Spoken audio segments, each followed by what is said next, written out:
राधे राधे। मेरे प्यारे भाइयों बहनों माताओं व बंधुओं, संस्कार की बातें चैनल में आपका स्वागत है। बंधुओं, आज मैं आपको सुना रही हूँ ऋषि पंचमी व्रत कथा। बंधुओं, भाद्रपद महीने के शुक्ल पक्ष की पंचमी तिथि को ऋषि पंचमी व्रत रखा जाता है। यह व्रत जाने अनजाने में किए गए पापों से मुक्ति के लिए किया जाता है।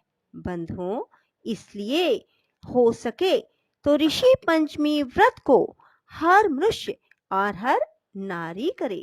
बंधुओं, यदि आपने YouTube चैनल संस्कार की बातें अब तक सब्सक्राइब नहीं किया तो जरूर करें और बेल आइकन दबाना ना भूलें, ताकि आपको हमारी आने वाली सभी वीडियोस की जानकारी सबसे पहले हो सके।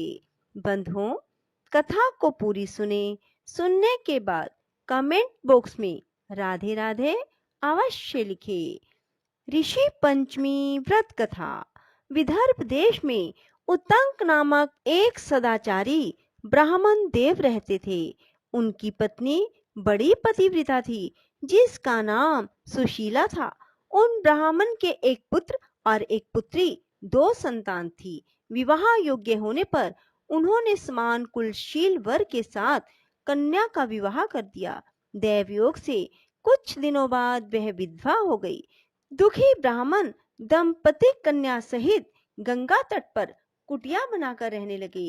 एक दिन ब्राह्मण कन्या सो रही थी कि उसका शरीर कीड़ों से भर गया। कन्या ने सारी बात माँ से कही।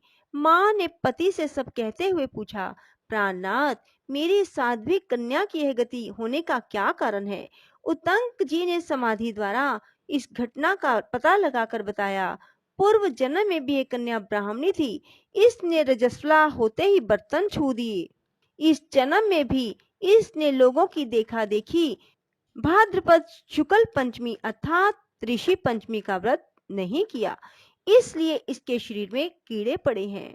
धर्म शास्त्रों की मान्यता है कि रजस्वला स्त्री पहले दिन चंडालनी, दूसरे दिन ब्रह्मघातनी और तीसरे दिन धोबिन के समान अपवित्र होती है। वह चौथे दिन स्नान करके शुद्ध होती है। यदि यह शुद्ध मन से अब भी ऋषि पंचमी का व्रत करे तो इसके सारे दुख दूर हो जाएंगे और अगले जन्म में अटल सौभाग्य प्राप्त करेगी। पिता की आज्ञा से पुत्री ने विधि पूर्वक ऋषि पंचमी का व्रत एवं पूजन किया। व्रत के प्रभाव से वह सारे दुखों से मुक्त हो गई। अगले जन्म में उसे अटल सौभाग्य सहित अक्षय सुखों का भोग मिला। बोलो कृष्ण भगवान की जय हो। यह व्रत जाने अनजाने में हुए पापों के प्रक्षालन अर्थात पापों से छुटकारा पाने के लिए स्त्री पुरुष दोनों को करना चाहिए। व्रत करने वाले को गंगा नदी या किसी अन्य नदी अथवा तालाब में स्नान करना चाहिए। यदि यह संभव ना हो तो घर पर ही पानी में गंगा जल मिलाकर स्नान कर लेना चाहिए। स्नान के बाद गोबर से घर को लीप कर तांबे का जल भरा कलश रखकर अष्टदल कमल बनाना चाहिए। अरुंधति सहित सब ऋषियों का पूजन कर कथा सुननी चाहिए और ब्राह्मण को भोजन करा कर ही फिर स्वयं भोजन करना चाहिए। बंधुओं, ऋषि पंचमी का व्रत इस वजह से भी किया जाता है, यदि कोई स्त्री मासिक धर्म में रसोई में बर्तनों को छू लेती है तो इसका उस स्त्री को बहुत भारी दोष लगता है। बंधुओं, यदि आपने YouTube चैनल संस्कार की बातें अब तक सब्सक्राइब नहीं किया तो जरूर करें और बेल आइकन दबाना ना भूलें। कथा को पूरी सुनने के बाद कमेंट बॉक्स में राधे राधे लिखना ना भूलें। बंधुओं, यदि आपको वीडियो पसंद आए तो इसे लाइक करने के साथ साथ शेयर अवश्य करना। ऋषि पंचमी की कथा। सतयुग में विदर्भ नगरी में शयनचित नामक राजा हुए। वह ऋषियों के समान थे। उन्हीं के राज में एक कृषक सुमित्र था। उसकी पत्नी जयश्री अत्यंत पतिव्रता थी। एक समय वर्षा ऋतु में जब उसकी पत्नी खेती के कामों में लगी हुई थी तो वह रजस्वला हो गई। उसको रजस्वला होने का पता लग गया, फिर भी वह घर के कामों में लगी रही। कुछ समय बाद वह दोनों स्त्री पुरुष अपनी अपनी आयु भोग कर मृत्यु को प्राप्त हुए। जयश्री तो कुतिया बनी और सुमित्र को रजस्वला स्त्री के संपर्क में आने के कारण बैल की योनि मिली, क्योंकि ऋतु दोष के अतिरिक्त इन दोनों का कोई अपराध नहीं था।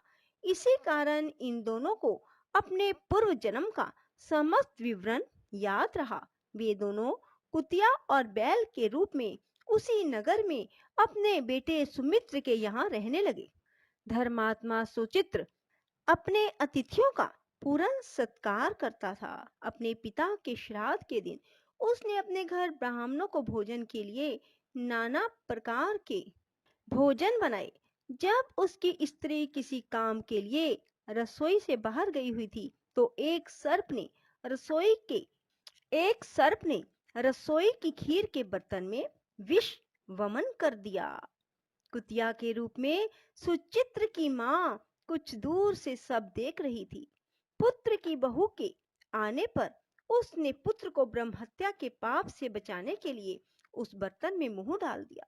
सुचित्र की पत्नी चंद्रवती से कुतिया का यह कृत्य देखा ना गया और उसने चूल्हे में से जलती लकड़ी निकालकर कुतिया को दे मारी। बेचारी कुतिया मार खाकर इधर उधर भागने लगी। चौके में जो जूठन आदि बची रहती थी वह सब सुचित्र की बहू उस कुतिया को डाल देती थी, लेकिन क्रोध के कारण उसने वह भी बाहर फिकवा दी। सब खाने का सामान फिकवा कर बर्तन साफ करके दोबारा खाना बनाकर ब्राह्मणों को खिलाया। रात्रि के समय भूख से व्याकुल होकर वह कुतिया बैल के रूप में रह रहे अपने पूर्व पति के पास आकर बोली, हे स्वामी, आज तो मैं भूख से मरी जा रही हूँ। वैसे तो मेरा पुत्र मुझे रोज खाने को देता था, लेकिन आज मुझे कुछ नहीं मिला। सांप के विष वाले खीर के बर्तन को अनेक ब्रह्म हत्या के भय से छूकर उनके ना खाने योग्य कर दिया। इसी कारण उसकी बहू ने मुझे मारा और खाने को कुछ ना दिया। तब वह बोला, हे भद्रे, तेरे पापों के कारण तो मैं भी इस योनि में आ पड़ा हूँ और आज बोझा ढोते ढोते मेरी कमर टूट गई है।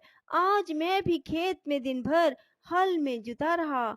मेरे पुत्र ने आज मुझे भी खाना ना दिया और मुझे मारा भी बहुत। मुझे इस प्रकार कष्ट देकर उसने इस श्राद्ध को निष्फल कर दिया। अपने माता पिता की इन बातों को सुचित्र सुन रहा था। उसने उसी समय दोनों को भरपेट भोजन कराया और फिर उनके दुख से दुखी होकर वन की ओर चला गया। वन में जाकर ऋषियों से पूछा कि मेरे माता पिता किन कर्मों के कारण इन नीच योनियों को प्राप्त हुए हैं और अब किस प्रकार से इनको छुटकारा मिल सकता है। तब सर्वात्मा ऋषि बोले, तुम इनकी मुक्ति के लिए पत्नी सहित ऋषि पंचमी का व्रत धारण करो। उसका फल अपने माता पिता को देना।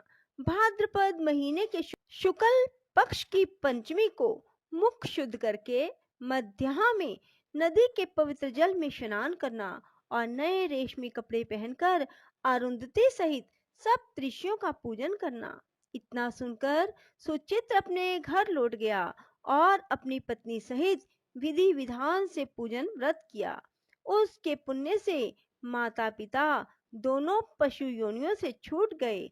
इसलिए जो महिला श्रद्धा पूर्वक ऋषि पंचमी का व्रत रखती है वह समस्त संसारिक सुखों को भोगकर वैकुंठ को जाती है।